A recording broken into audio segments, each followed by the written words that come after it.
Welcome to the channel. Today, me and my co-host, we're going to be breaking the UFC Noche Lopes versus Silva card. So, without further ado, we're going to get into it. Yeah. Okay. So, the first fight of the night, it's two random guys.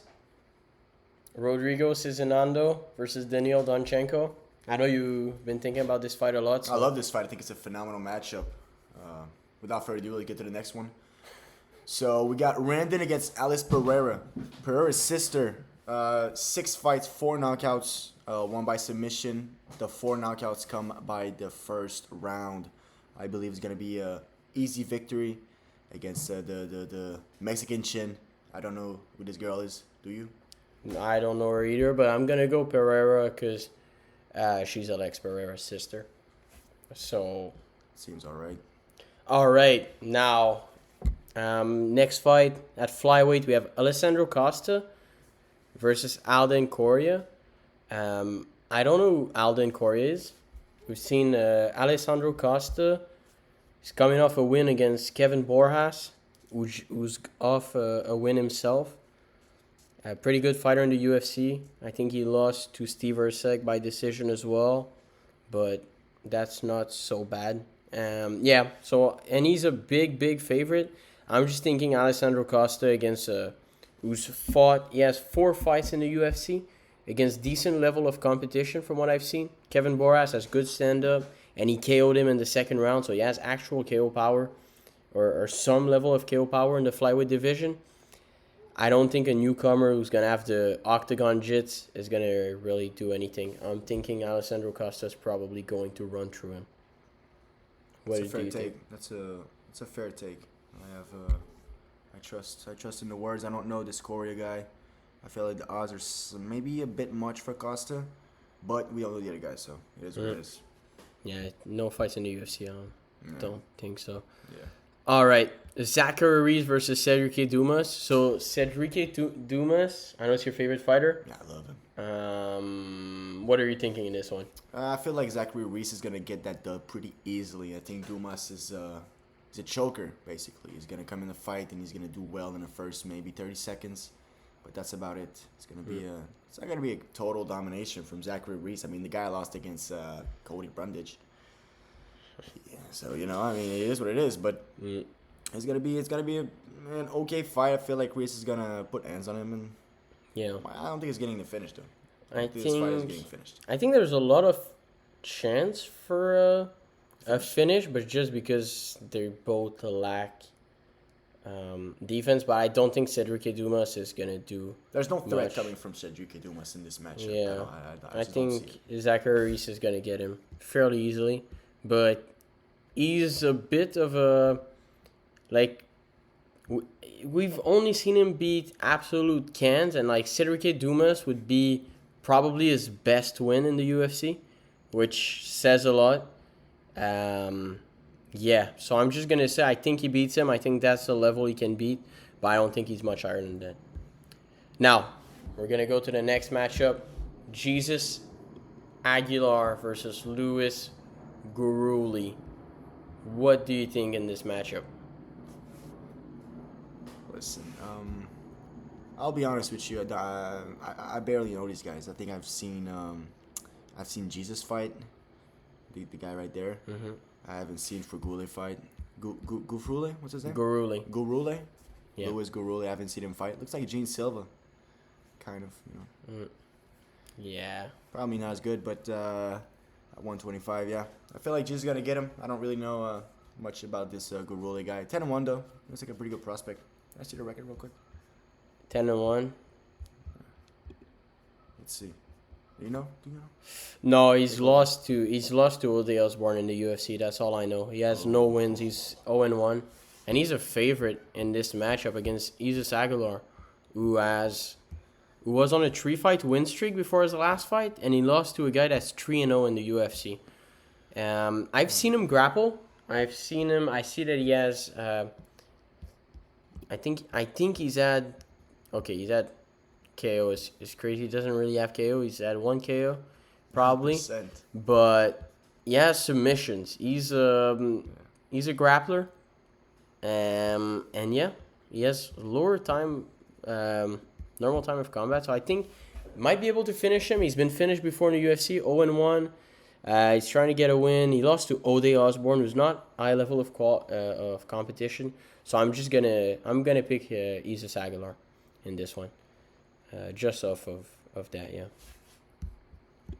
All right, next fight we have the people's main event. Oh yeah, Tatiana Suarez against Amanda Lemos. Tatiana Suarez, the one that was supposed to beat Whaley, right? Everybody thought she was going to beat Whaley fairly easily. Sean Strickland fooled us all. Yeah. Now, who we got in this matchup? Okay. Who you got? Who do I have? I believe Lemos is gonna get this. Okay. I believe Lemos striking is lethal. How old is she though? How old is Lemos now? I She's feel like she might be out of her prime. pushing some. She's pushing something, right? I feel like she's. Yeah, she's pushing some kind of an. I think she's. I don't know. I would say, probably 34 to 36 range. I'm gonna think more closer on the 36 range, but, she's definitely the older fighter, and she's not. She's not a prospect. She's like. She's a solid fighter, but who she beat? Tatiana Suarez? Yeah. No one significant that I can remember of. Exactly. I don't know. I feel like Lemos in her prime would have beat her quite easily, but I don't. I feel like she's pushing 40 now. I feel like Lemos is pushing 40. I think that might be a player. Suarez is pretty strong. If she can get to those entries, bro. Last fight, did she take Willie down? I don't think she did. Maybe once, but I don't think so. In the first round, I think she took her down. I think she took her down. Like a flash takedown, kind of, and she got back up. Yeah, but if she can get the entry to someone like Whaley, then I feel like Lemos might not be able to defend her quite well. But I do feel like it's a 50-50 matchup. I don't know. Like, I don't think Suarez is going to run through Lemos. Like, that's not going to happen. Probably, it's very likely. Not. Okay, I'm picking Suarez. I think Lemos has had a lot of trouble with takedown defense in her career. I think Mackenzie Dern is a good grappler, but in my opinion, Mackenzie Dern is a good grappler once she gets the takedown. I don't think she has good entries or anything. I think that's where Tatiana Suarez is good at. I don't think she necessarily has a submission. I'm saying I don't know if she has a submission threat of Mackenzie Dern, but the only reason I'm saying that is because Mackenzie Dern, I think she finished Rebus in her last fight. But I don't even remember if it was... Yeah, it was submission. But... No, it wasn't a submission. It was actually ground and pound. Ground and pound, okay. Defense. Like, it was a weird so, but I think Tatiana Suarez has submission in the UFC. She does. I'm going to pick her. I'm going to pick her to win because she's a better grappler. She's younger. She's going to be physically stronger. Lemos has had trouble with takedown defense, so I just think it's a good matchup for her with the odds. Yeah, she's striker. A big favorite. Okay. Big favorite. Oh. I wouldn't have guessed minus that. 440. Yeah. Okay, so maybe Lemos is pushing 45 or something. You know, yeah. I didn't see that. But I don't believe those odds represent the fight quite well. I feel like Suarez is slightly overrated by the community. Oh, she definitely is. She most definitely is. But, okay, striking against grappling. Interesting. Gonna go to the next one where we have Claudio Puelles, the Brazilian Jiu-Jitsu purist fighter. And we have Joaquim Silva. Dude, Joaquim is massive, dude. Holy shit. Yeah. He's a tree, he has like a tree trunk built. Joaquim Silva. Okay, so Joaquim Silva's a big dude, but he went decision with Clay Guida. He's not really known for being a dangerous striker necessarily. Well, I mean, he has 58%, but he's not finished anyone crazy. Meanwhile, Claudio Puelles doesn't really have quality wins or anything. He does have 3 knee bar subs. That's his whole game. But he was able to get into some stuff on the ground with Dan Hooker. I don't know how that sounds. Sorry for this. I don't know how that sounds. But he did get into some stuff, some leg entanglements and such with Dan Hooker on the ground. Didn't get whooped too bad. I think Joaquim Silva would get whooped too bad. But maybe Claudio Puelles in the end got whooped. bad by Dan Hooker. I don't remember. Maybe Puelta just pulls guard and just chokes out Silva. That's possible, but yeah, I think I'm gonna. But at the same time, Joaquim Silva's Brazilian, so you got to assume he has some kind of Brazilian jiu-jitsu. He has 25% submissions. So it's based off race. I'm gonna go Joaquim Silva because I ate Claudio Puelles' style, but he did fairly good against Fares Ziam. He found like 7 takedown against Fares Ziam. I just think Joaquim Silva's built is physically way harder to take down than Fares Ziam was at that point in time. Let's get to the next matchup. Next matchup. Jose Daniel Medina against Dusko Todorovic, the Serbian monster, against the whatever. So, 11-5. All right, what are you thinking about this match, man? This is a Ken versus Ken. This is the people's main event. The people's main event. Can we skip this fight? No, we gotta go off of looks for this one. I think there's a certain density to Dusko Todorovic that I don't see in Dusko is massive, dude. Like Daniel Medina. Yeah. So I'm gonna pick him to have more pop and to, I guess. Gonna finish him. This fight.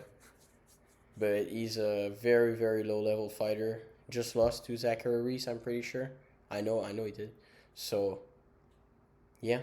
I think this is it for this one. Yep. Now, This is nice. This is a nice matchup. Yep. Oh. All right. So Alexander Hernandez versus Diego Ferreira. What are the odds for this? Show me the odds for this. No, we're gonna have to pick before the odds. Okay. Don't want that to judge us. I'm gonna go Diego Ferreira. Gonna go Diego Ferreira for this? Yep. I think. What is Ferreira's last win though? Last one. Did he win his last fight? Mateusz Rembeczki.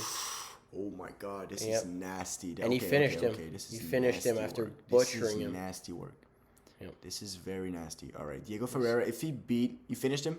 He finished Rembeczki in the submission. third. Okay. Off like of TKO? pure damage. I think it was damage. I think it was. All right, so Ferreira has good hands, like nasty hands. This is what it means. Hernandez. What about Hernandez? Though? I think it was on the ground as well. Hernandez, he just beat Chase Hooper. Chase Hooper? Yeah, this is not the same level of opponent. This is not at all the same level of opponent. If I go off of the last win, my host over here knows it more than me, so I would lean towards Ferreira for sure. I feel like beating Rembeczki is a nasty win. Yep. He just beat Rembeczki, and after that he got nullified, but it was against Grant Dawson, who's a very underrated grappler. So, well, not even underrated. He's a very, very good grappler. And that was a grappling fight purely, in which he lost. But Hernandez has 0 from takedown. He can blast a double leg, but Diego Ferreira's scrambling ability is phenomenal. He completely out-scrambled against Rembeczki, who's definitely a stronger, better grappler than Hernandez is. Hernandez has, I think, lost not that long ago to Damon Jackson at featherweight or something like that. He's got a bit of pop, but he's not going to KO Diego Ferreira. I just think Diego Ferreira is a solid pick for this fight, and I'm not familiar with the odds. Ooh, so Diego Ferreira is at plus money here. Yeah, I think this is a great opportunity, actually. Mm-hmm. I think people are underrating because of the Grant Dawson performance, but Grant Dawson is pretty nasty as well. Yeah, and I think that's a Chase Hooper. People forget, man. The Chase Hooper fight, I think that's a lot as well. All right, now next fight. I don't know why this is above the other fight. So Santiago Luna versus Quang Lee. Quang Lee just beat the Topuria lookalike, Gastano Bolaños. 9-2. He's fighting a fighter who's never fought. It's crazy, right? Debut. He's never fought before. It's crazy, man. Well, yeah. Okay, so what you got in this fight? What do I got in this fight? Well, I mean, I got the Vietnamese dude. Why is this guy a favorite? Why is this dude a favorite, dude? I have no clue. I don't know what that guy has done. Has that guy fought in the... This is purely Mexican. Has that guy fought in the... Has this guy ever fought in his life? Like, did he just bring him out for this Noche card? He looks a little bit unconventional. Conventional. I mean, he looks like a guy that they just put the picture up there, but it's not even his actual frame. You look like that villain in Thunderbolts. Oh yeah. All right. Good ref. Okay, so I'm gonna pick Quang Lee. Quang Lee has UFC experience. Yeah, he's beaten Gustavo Bolanos, who's a bit of a can, but he was a can with good striking, somewhat okay striking. And Santiago Luna, he's a Mexican. He's never fought, but I'm assuming since he's Mexican, he's going to be a tough, gritty striker. I think Quang Lee has a takedown advantage here. He's finished that fight against Gustavo, so he has a decent or somewhat present submission game. 9-2, pretty good. I'm gonna pick him. Yeah, he's a weapon, bro. Quang Lee is a weapon. No, the people mass forget. destruction. People forget. All right. He's not even a favorite. Next fight. Hey, this is plus money, crazy. All right, Kelvin Gastelum, and Dustin Stoltzfus for the next one. So what are we thinking in this fight? Dude, we're taking Gastelum over here. This Stoltzfus guy, I don't think I've ever seen him fight in live. Actually, I'm not very familiar with this dude, but Gastelum probably. Yeah. So how old is Gastelum now? How old is he? He's pretty old, but he's not. Did he not get inducted into the Hall of Fame like for a fight with Izzy. Yeah. For a fight, yeah. He's not going to be an Hall of Famer. He's never been champion, but like, yeah. I think he has a place with the fight. It's crazy. Yeah. Nice one. Stoltzfus and Gastelum. I don't know. I feel like it's Gastelum win. Gastelum probably has more hands. I don't know this Stoltzfus guy. What's his win streak? I think he's 1-1 in his last two. Because I haven't seen him win before he beat Marc-Andre Barrios. So he beat Marc-Andre? He beat Powerbar? Yeah, he flatlined him in the first. He flatlined Powerbar? That might be a different type of monster that we're dealing with. No. Dustin Stoltzfus is a long UFC career. Okay, we're just going to look at the record. We're just going to do it for this one. It's all right. You don't even need to look at it. Why is it not working? Yep, it's not working, so we're not going to do it. But if he beat Powerbar? Look at this. He has 19. Okay, that never happens. Yeah, he goes to decision most of the time. In the UFC, he has a lot of losses against... He was a bottom of the barrel middleweight, but now he's gotten a bit better. He's an okay frame for the division as well, so that's good. But Kelvin Gastelum has better ends. Go ahead. He has better ends. I think if Stoltzfus a grappler, which I don't really know. I've seen him fight maybe once or twice, and he lost one, and the other one he flatlined the guy in a minute, which is crazy. But yeah, I just think Gastelum's gonna whoop on him on the feet, and he's probably gonna be fast enough and with the lighter man skill to not get taken down by Dustin Stoltzfus. Gastelum tanked shots from Joe Pyfer, the greatest middleweight of all time. So this is something. More power than Francis Ngannou. Yeah, more powerful than Francis Ngannou, man. Trust the machine, dude. Rafa Garcia against Jared Gordon. What do you think about this one? I'm gonna pick Jared Gordon because he's a crafty vet and he beat Paddy Pimblett. So I just thought he was a favorite. Okay, I think he's gonna win this fight. I don't know the other guy. I feel like he's fought in the UFC before because he has UFC shorts, so he definitely has. I don't remember who he fought. If it was significant, I would have remembered him, but I don't. So he probably lost. Let me see.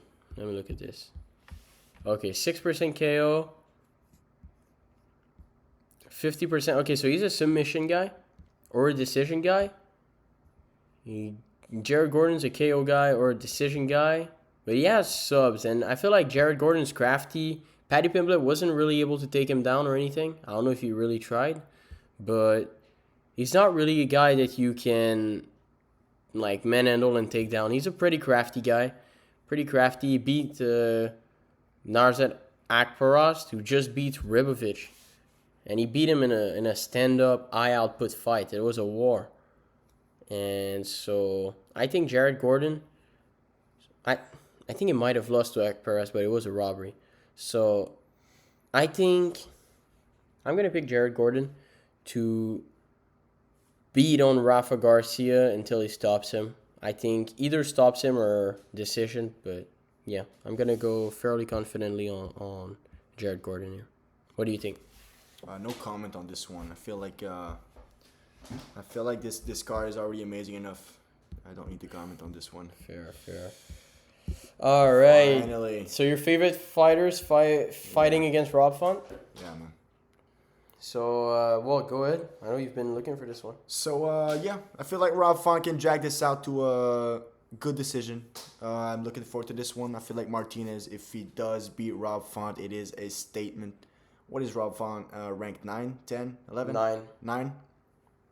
Rob Font at number 9. Martinez unranked. First ranked, getting a crack at the ranking years. I think he has one fight in the UFC. One fight in the UFC?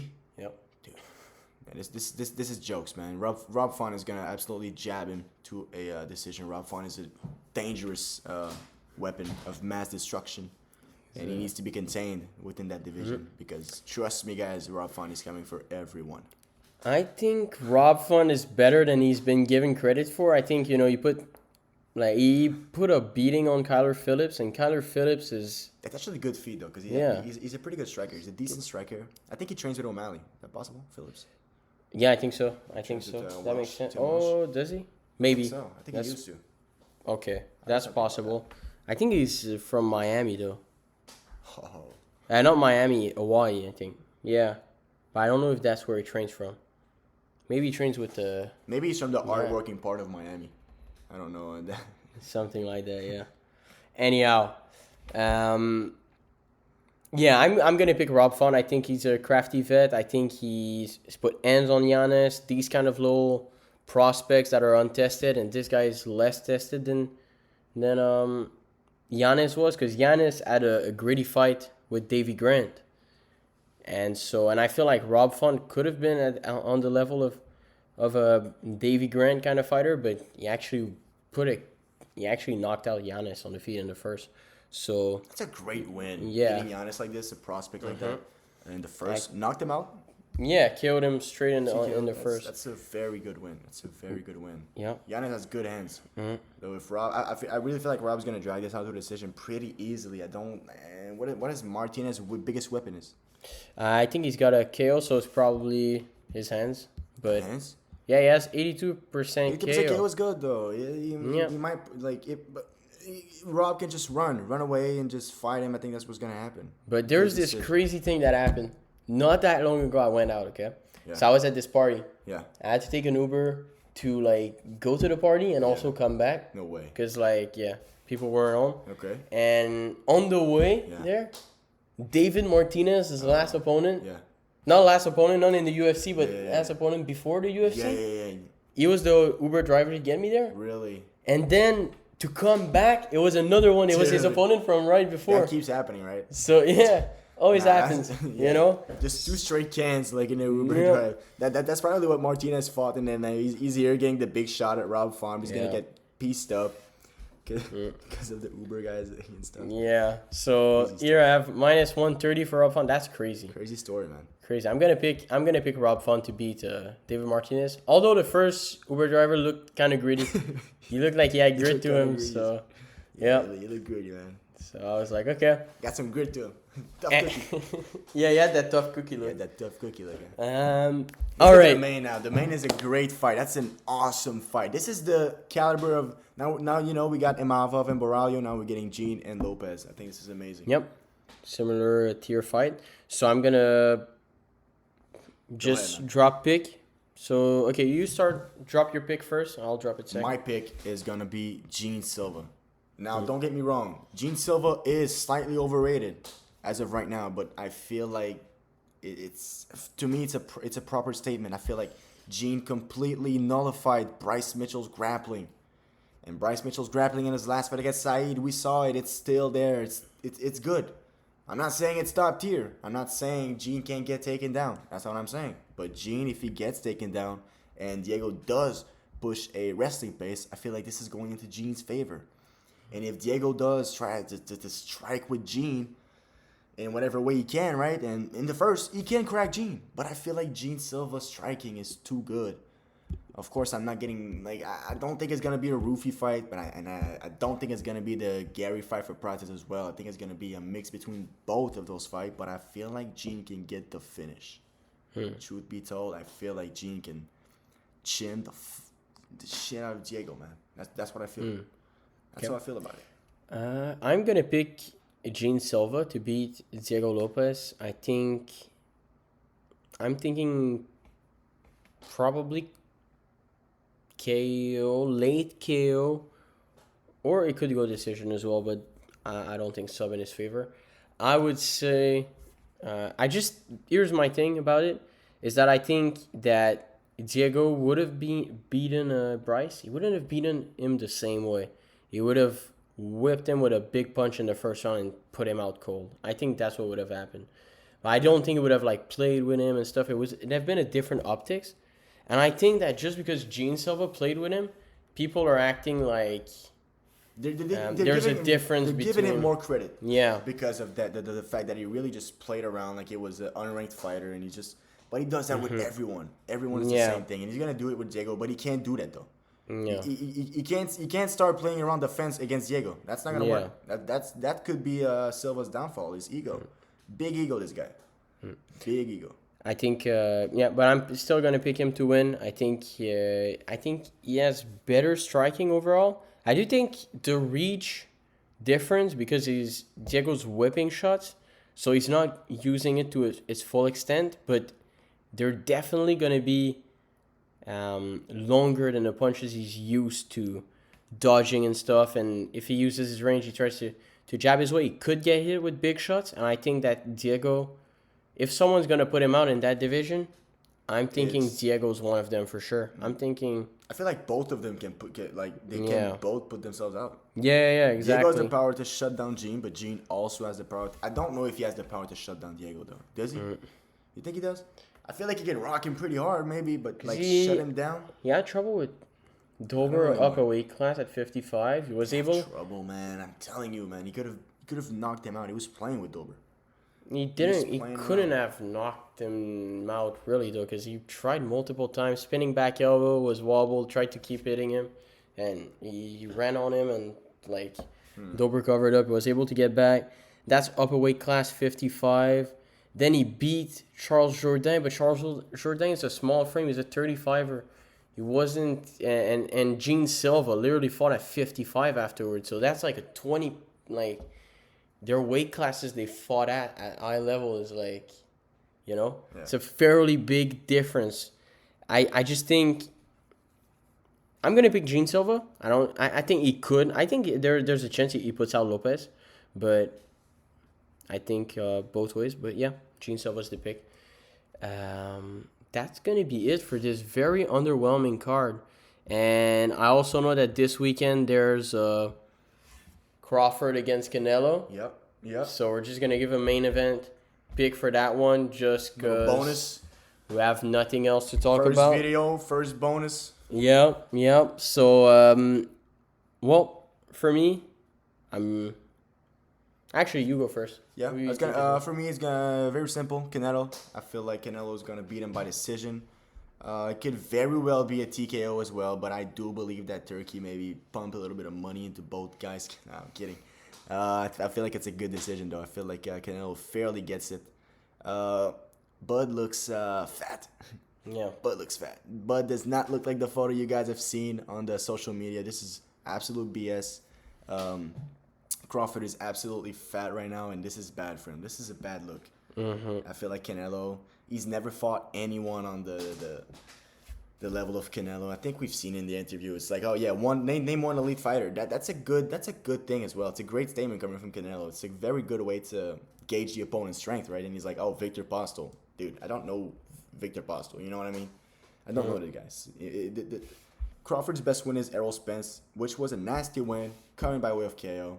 But Canelo was fought everyone, Bivol, and I do not think Crawford is the level of Bivol, to be completely honest. So you go, man. So I'm gonna go Canelo as well. I think he's gonna whoop on him because I've seen Jermell Charlo and people were talking about, I think it's Jermell Charlo. I think they're two brothers, and one's Jermell, the other Jermell. I don't remember which one he fought, but he whooped on one that was a champ at 54, I'm pretty sure. And when he went up to 67, he looked small. He wasn't able to handle the punches. Got knocked down with a punch that didn't land clean or anything. Just the pure power difference, the frame difference of Canelo. People are like, oh, they're the same height or something, but there's something to be said about the density. And I just think Canelo punches like a 167-pounder, punches like a strong 67-pounder. Punches harder than David Benavidez and all those guys. He has more KOs. And I just think Crawford punches like a strong 47-pounder. That's a 20-pound difference. It's like Charles Jourdain and, Jean Silva against Dober. That's kind of like one of those things. And I kind of see, and Jermell was 6 foot against like Canelo, so he still had like an height advantage, length advantage. There was still like something maybe when it comes to the frame. When it comes to Crawford, when you see him in the picture with the Topuria, this picture that I don't remember, that circulated around the media, he's looking chubby.